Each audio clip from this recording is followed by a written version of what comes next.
tonight. George, you were first, so if you would like to start, please. Right.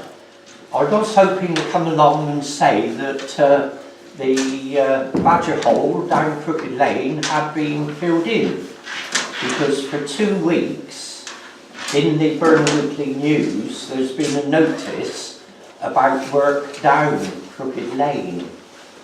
And in fact I phoned up the lady last Friday to find out what the work was, because in the statement it actually says this order will enable Somerset Highways to carry out earthworks in this road. Phoned up the number as listed, and unfortunately the lady didn't know anything about it. It wasn't on her computer. So I suggested that she had a look or did some further research and phone me back. So anyway, yeah, she did phone me back. Again, in the paper it does say the 2nd of October. Now normally if it's in the paper they do erect signs as well, but there are no signs down there saying of any work going on.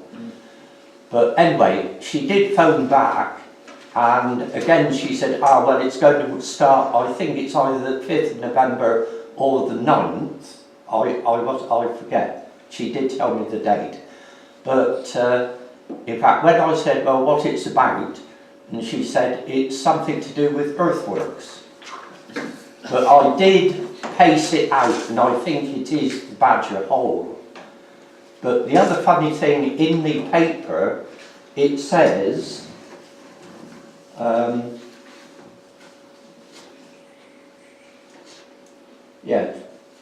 prohibiting all traffic from proceeding along Crooked Lane, and it's going to take 12 days to do this, including weekend. It says from 540 metres from the junction with B3140 Station Road. Well, that's not too bad. I did pace it, and I find that my Badger's Hole is roughly 500 metres there. But then it does mention Brent Corner and Burton Road.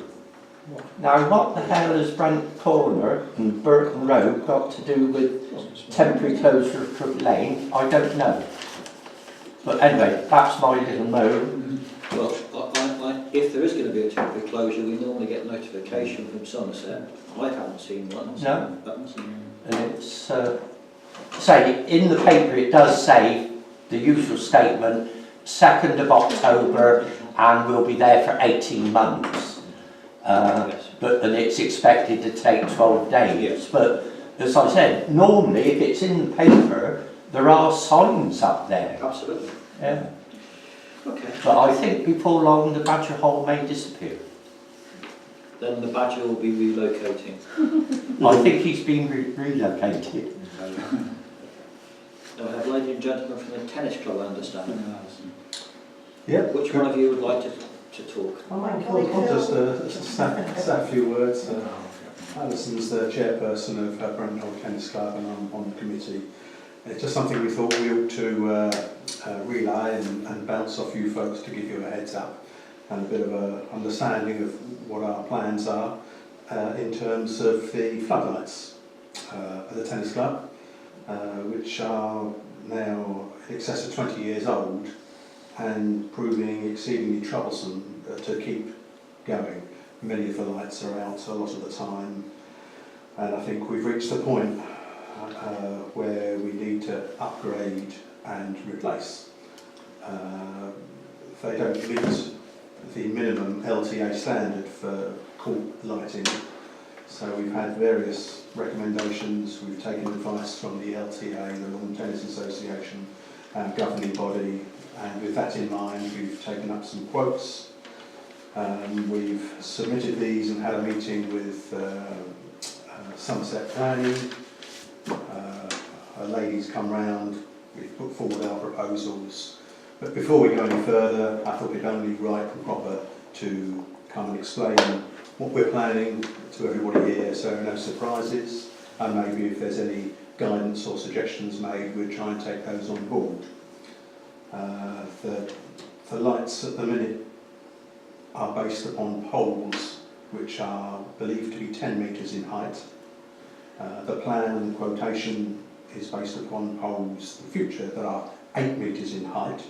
So, you know, with the understanding of trying to minimise light pollution from around tennis courts, that should help.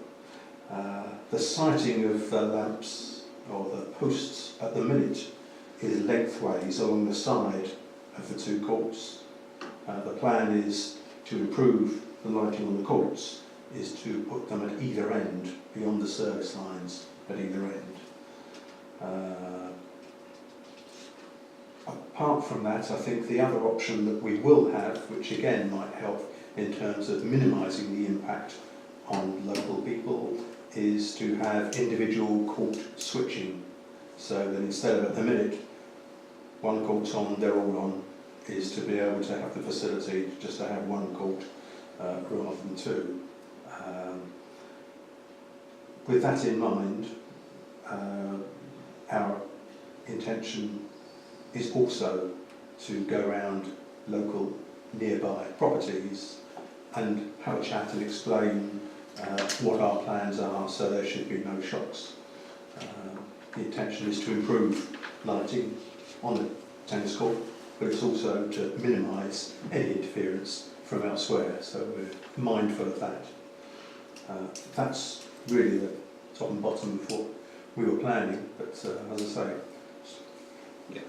Well, thank you very much for the heads up, and I compliment you on your attitude to encouraging, you know, or engaging with your neighbours, because clearly that is an issue. My only comment would be LED lighting, I guess, would be preferred from a cost point of view, not from my point of view, but just saying as part of your considerations, LED lighting is significantly cheaper now. Cheaper than it used to be, I agree, and that's also... running costs. Yeah. In all honesty, the lights are on pretty infrequently, and the savings that you could make by LED lights... I don't know if you've seen any on highways now, but all highway lighting now is going over when it's being replaced to LED, and it is so much like daylight compared with the neon light, so that's the only other thing. You get very good lighting. Colin. Mr. Chairman, I've already mentioned it, but could we just ask the tennis club to be mindful of Mr. Parker, I think, isn't it, in the corner, who was very concerned when the lights were last upgraded, if you like, with different lamps. We did have some representations from Mr. Parker, which took quite a lot of resolution, and the tennis club were brilliant at liaising with him. So this time, can they also bear Mr. Parker in mind, please? Well, clearly, if they're going to see the people that are badly affected, then Mr. Parker should perhaps be number one on your list. Yes, Mr. Parker would be number one on the list. I think Alison has some knowledge of... yeah, he's particularly sensitive. Yeah. But equally, as a parish council, obviously you've submitted or you will have or will be submitting a planning application, yes. And then in due course we will be asked to comment on it, but we are only a consultee, we are not a decision body. Any decision will be made by Sedgemoor. Okay, so just so you understand that process. But thank you anyway for bringing to our attention and the heads up. No. Anybody else got any questions? Or? Well, I will bring in Mr. Parker, Mr. Parker did mention. Mr. Parker is one of those people that will speak out, and I'm sure he's not the only one that's got problems with the lights. It's just that he's the only one that speaks out. So, I mean, it'd be nice if you go and see all the folk around about. Well, that's the intention. I'm sure that they'll come forward if they're spoken to. We'd aimed at around about sort of 8 to 10, immediately around the courts. And straight on the front as well. Yes. Very. Yes. So yes, they're on the list as well. Yeah. So the immediate ones sort of surrounding the courts. I mean, I don't see the point in sort of going any further, you know, if there's anybody, you know, if word spread and there is an issue raised, then, you know, we're happy to talk to anybody really. I think Phil was talking about the positioning of the posts. At the moment we have 4 posts. The new plans would incorporate 6 posts. So we would have, you know, though they'd be lower, so it would be completely new posts, and then it'd be slightly different location than the original ones. But we've been with the sort of the plans that the quotes we've received and the light spread. I think you know, it won't be, certainly the wattage of the lights will be more or less the same. So it shouldn't be any brighter than they are now. So certainly sort of outside the courts, although hopefully on the courts we shall have more light. Yes, but it should all be directed hopefully on the court. There should be little light pollution beyond that. Right. Just a thought, are the lights protective in a grid in case a ball hits them? They are protected. Well, they are protected with a grid, not because of the tennis balls, but when we received the original planning, the lights, there's 4 lamps on each post, and the top 2 have got almost like baffles on them because of the glare out onto the road and what have you.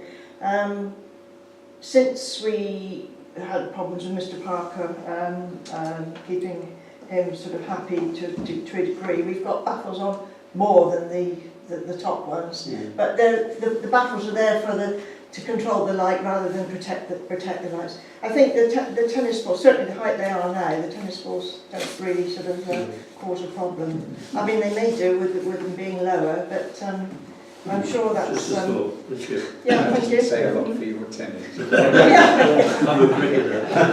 Yes. Cricket ball might be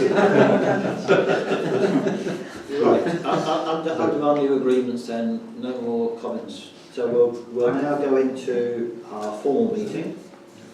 Okay. Thank you. Can we leave it to it then? Thank you very much. Thank you. Yeah, there's a finished one. Similar to the one with the draft on it, to be honest. No, it's similar. Any apologies for absence? I had apologies from Andrea and Cynthia, both of which are on the currently. Shall we have a proposal that we accept that? Thank you. Yeah, unanimous, thank you. Any declarations of pecuniary interest through first or prejudicial interest? Three. Usual, yes. Yeah. And also there's something about Parish Hall, How sure? room hire. Room hire payment. Yeah. What's it? Oh, David's a good idea. Pecuniary for you, No. or Yeah. just a personal? I think we're just personal on that one because the decision to hire the hall, the room's already been made. Oh, fine. We're Okay. just simply paying a bill that's been issued. So Yeah, I okay. think we David? Doesn't address Item 8L, pecuniary interest.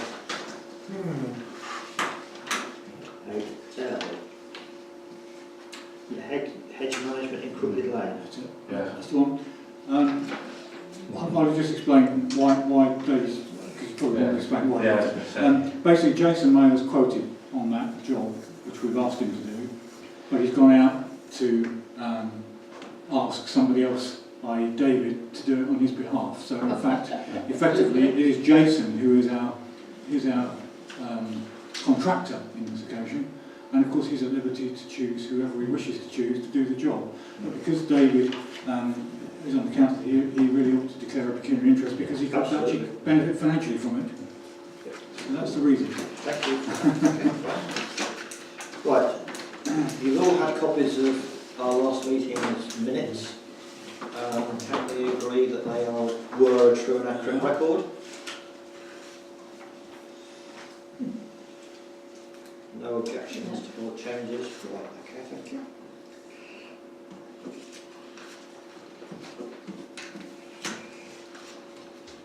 Just to keep the record straight, can we have a proposal and seconder for those, Bella? John? Yeah. Thank you.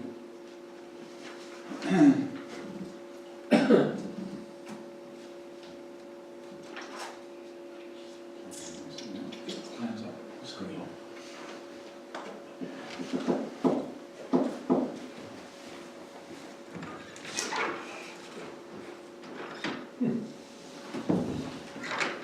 Any dead body on the beach?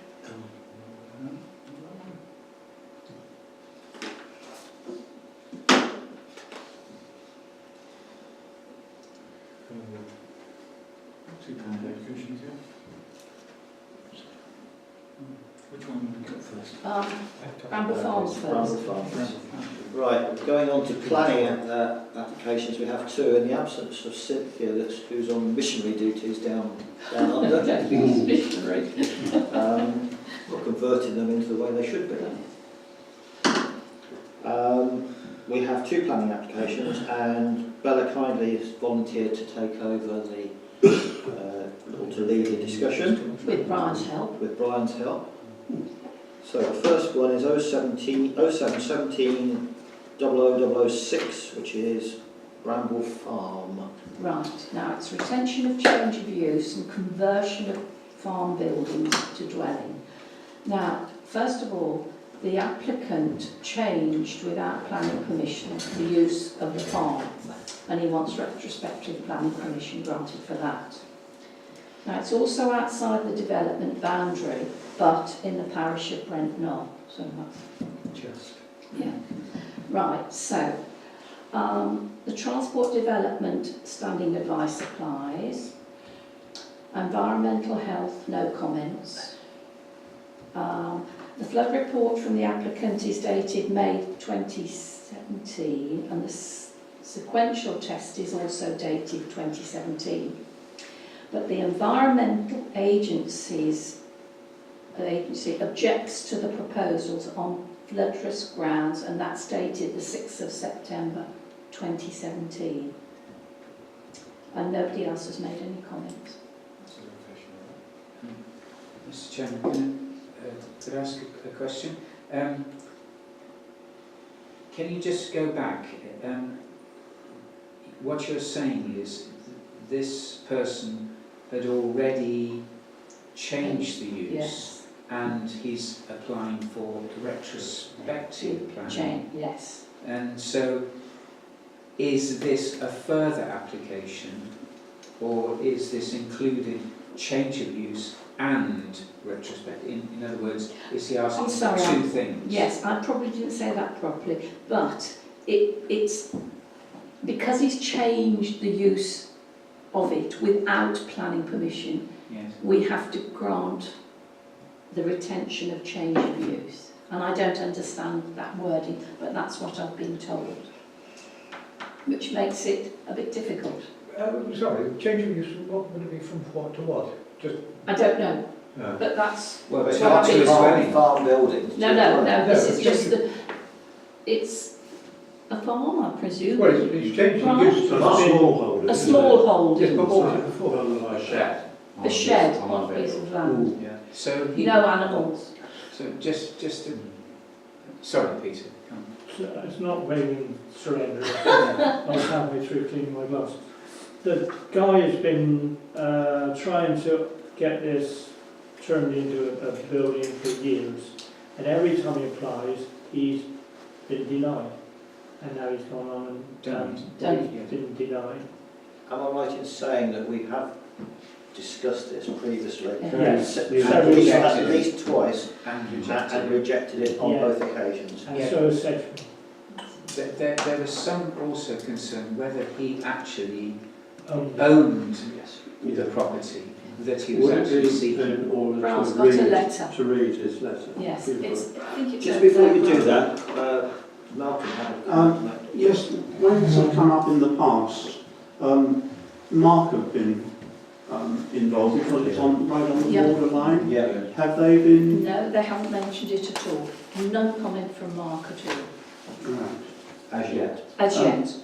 Right, and I think the change of use is from a farm building to housing, as it says, He's lived in Which is living in. which is living in now, it. Yeah.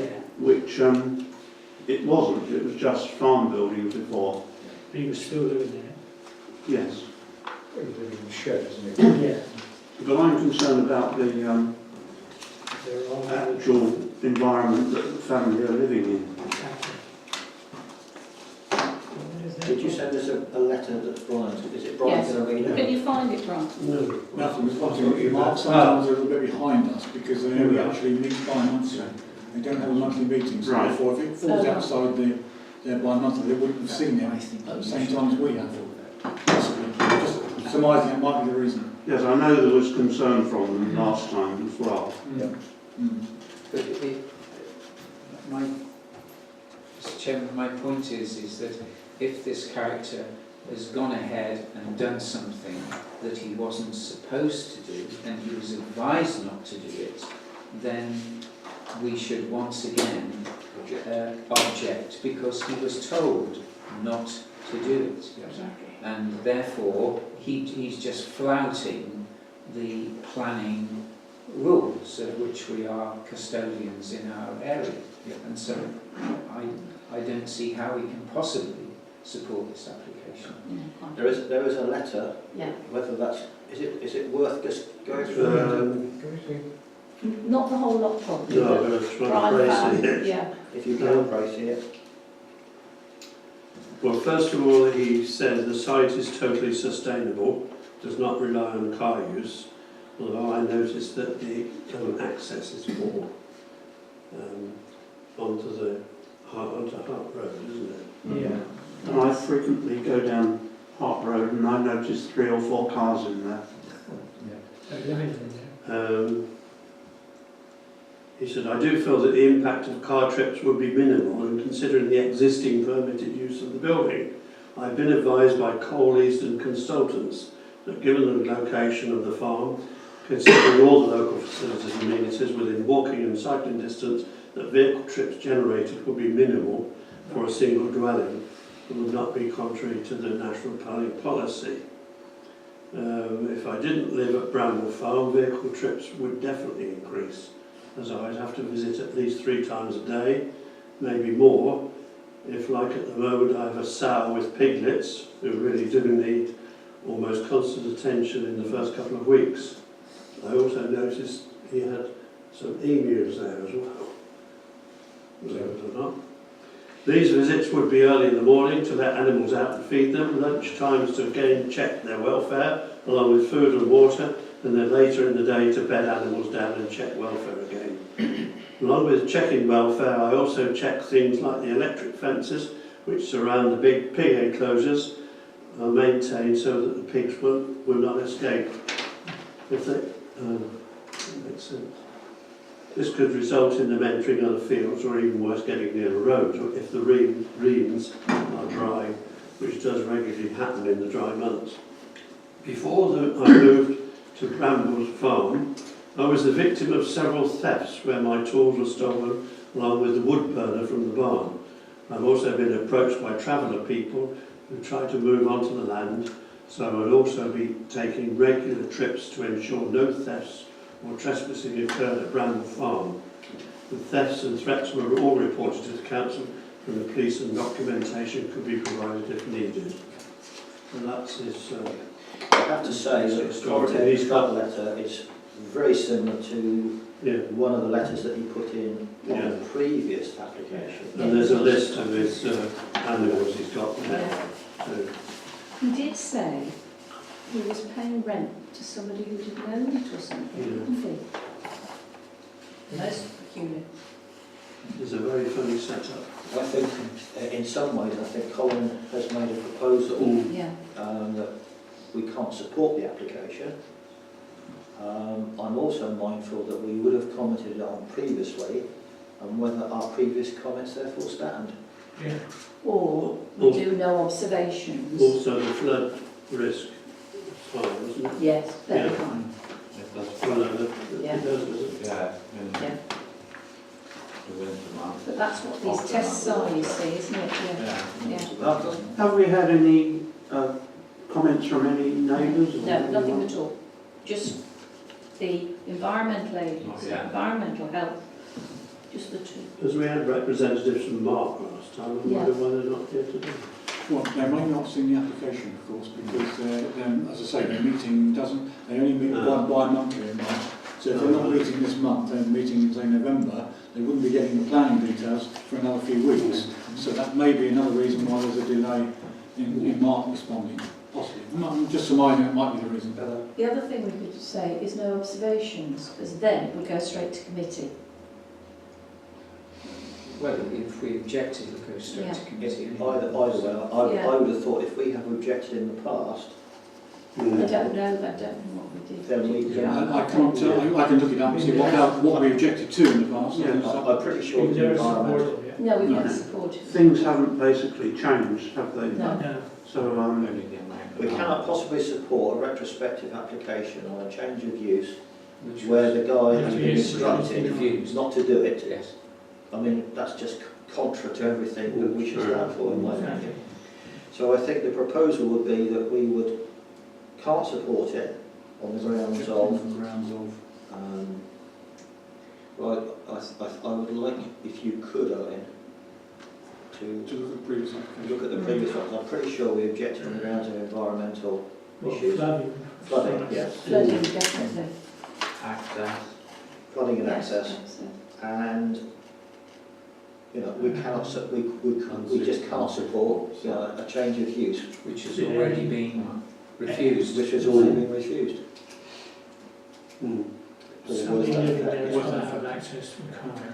Yeah. He was post Look at the previous office. application. Yes, please. Okay. Thank you. Right. Another one. Moving on There's not much on to, the other one, well, it's a drawing primarily, I think, Owen, if I remember rightly. That's all it is, I think. Yeah. This is a formation of access to 117 Brent Street. Heritage Trust have no objections. Transport standing advice applies. And there is an access to the property on the left-hand side of the house, and the applicant wants to open up the right-hand side to form an exit. So an in and out drive, really. Peter? I admire the people that own the property, that they should be making it safe to drive in and out. But I'm also aware that every inch of pavement along Brent Street is needed for kids that go to school, people that use the parish hall, people that use the Methodist church. And by granting another access, you'll be cutting down another 2 cars. Are we actually, is it 2 accesses? What, for Or is it parking? going to be Yeah. Well, replacing the existing one? No. Funny enough, I would say by granting the access, you are taking a car off the road, Off the road. i.e. that they park 2 cars, one outside the house, one on the road. Yeah, that's So- what builders are there. No, the way it is at the moment, you can only get 1 car properly on that drive. Yeah. And at the moment, she parks her car on the road, and it would take it, hopefully it would take it off the road. And of course it would be safer, wouldn't it, driving Oh, it's out definitely onto Brent safer. Street? That's Rather than if backing. the car in front was needed. You won't be backing out. You wouldn't be backing out. That's what we have to do. Well, hang on a minute. What about if the car behind is needed? Well, it'll be in front of the one to drive out. You go, coming one, There's go enough enough. space, wouldn't The other ones will drive out first. But the real point is, when you look at the drawing, And she'll reverse. there is an apparent, on the drawing, there is an apparent hatched area which appears to say they're building an extension. No, they've hatched that. I've found that out. They've hatched that because they've already got planning permission. They didn't want us to take any notice of that. It is So literally that hatched area, they've Is already got planning, planning. which we, yes, yeah. This is just an access. This is just an access. Can I have a proposal that we accept or not? I would propose that we accept it on the basis that it is for property improvements and Safety. road safety. Agree with that. Okay. Yes. All those in favour? Any objections? No, that's unanimous. Sorry, was that unanimous? Yeah, it was unanimous. Good. Could we, thank you, Malcolm. I could move back. It's important now.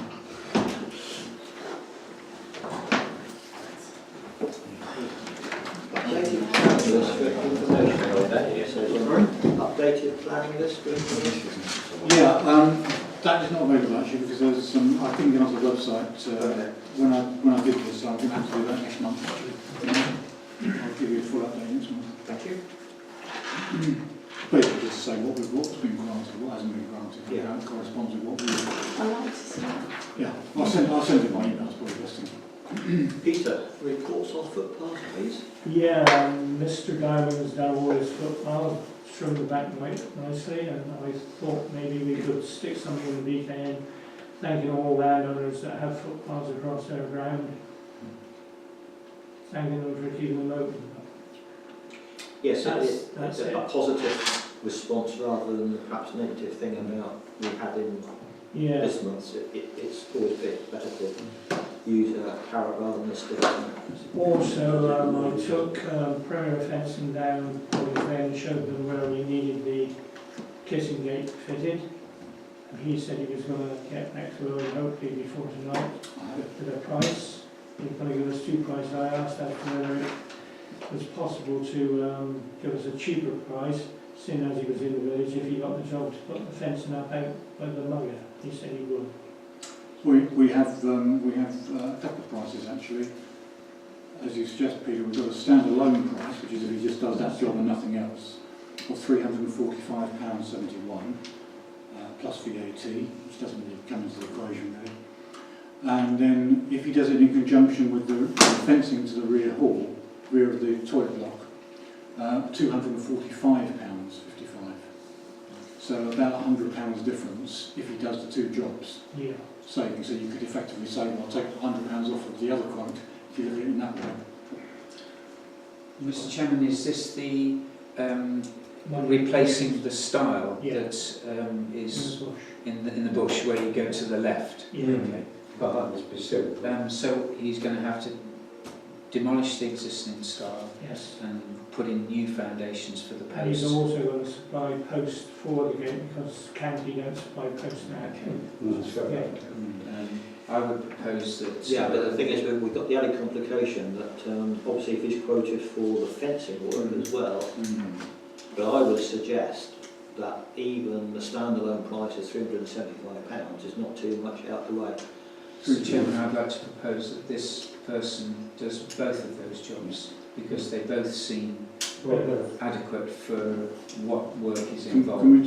I just want to check the other quote as well, which is obviously 596. That's for the fence behind the behind the wall. And the only thing I would say about that, and I think it's obviously an appropriate time to bring it up. Of course, you saw my email going back to the other quote we had, because quite frankly, I was a little bit incensed by the fact that he wouldn't quote